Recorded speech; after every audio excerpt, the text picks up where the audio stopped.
Hey everybody, we're back out here at Stansbury Park Golf Course for the Level 2 Teaching and Coaching short game lesson.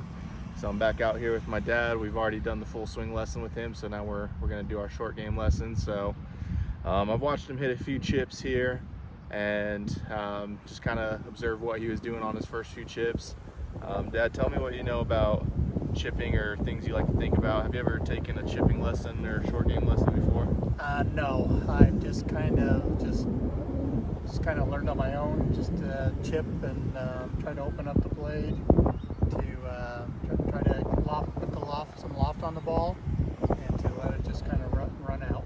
Okay. And would you say you're a pretty good chipper, short game player, or is it something that you struggle with when you're out on the course? I'm terrible because I have a tendency to scull the ball or to hit the ground before the ball and just leaving the ball short of my intended target.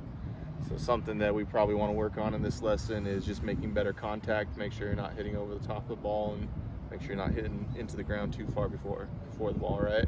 Yeah, that would help. I Okay. just want to be more consistent because I have a tendency not to hit the green in regulation, so I'm always trying to chip just to get it close. Okay, so to kind of work on your up and down stats and your scrambling stats, I'm going to teach you a chip called a pitch and run or bump and run. So on your chip shots, what I was noticing is you were using a higher lofted club like a sand wedge. What I want you to do with this is grab something like a pitching wedge or a 9-iron, and this is how we're going to set up to it. So we're going to take our pitching wedge or a 9-iron, we're going to stand with our feet close together, ball in the back of our stance. What we're going to do is take this lower lofted club, we're going to put it right behind the ball, and we're going to press our hands forward so it's just off our left thigh here. And all we're going to do from here is just take a little putting stroke, just a little back and forth. It's easy to make contact, just like a putting stroke. We don't have to worry about a higher lofted wedge coming all the way up here to make our chip shot. This is going to help us be more consistent.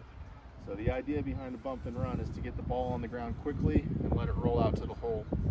So if we're going to number 5 here, what I'm going to do is play that ball in the back of my stance,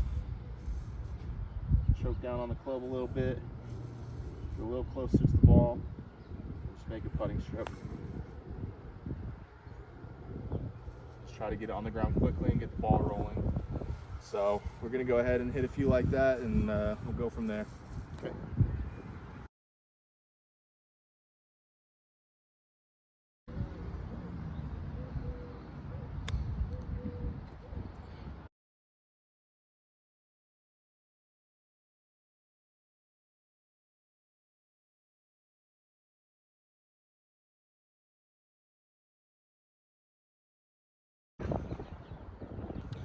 All right, Dad, so we've been working on this for a little while now.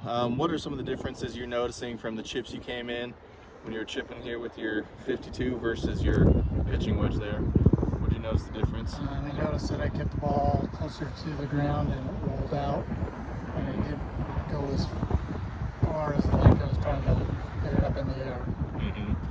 So yeah, so when we were working on this bump and run, this is ideal for situations where we have a lot of green to work with. So we were going around to various locations here on the green, and especially some of those shots further out when you have those on the course, when you're here on the fringe or in the shorter grass fairway, and you got a lot of green to work with. This is an ideal situation to play a bump and run with a pitching 9 or even an 8-iron, just to get the ball on the ground and get it rolling. That helps us get more consistent and get the ball closer to the hole versus trying to take a sand wedge or a gap wedge and flying it all the way to the hole. So when you're out practicing or even out on the course, I would try to take this shot more. Like I said, just the most important thing with the bump and run is playing the ball in the back of our stance, de-lofting the club a little bit by playing it off that front foot, and make sure we're standing a little bit closer. This helps get that swing plane more straight back, straight through, so we're not coming inside or pushing that club out. So, you want to come back to the camera there, Dad? Any questions or anything that you need to work on going from this lesson? I noticed that a little bit more consistent, solid contact with the ball. Just continue to work on it and just continue to practice. Yep, and a drill you can work on out here at the putting range or the putting green. So like I said, just kind of what we were doing today, just going from pin location location to pin location. So we got a few at different lengths here. Just make sure you're comfortable hitting that bump and run to every location. So anything else? You good? No, I think I'm good. Okay, sounds good.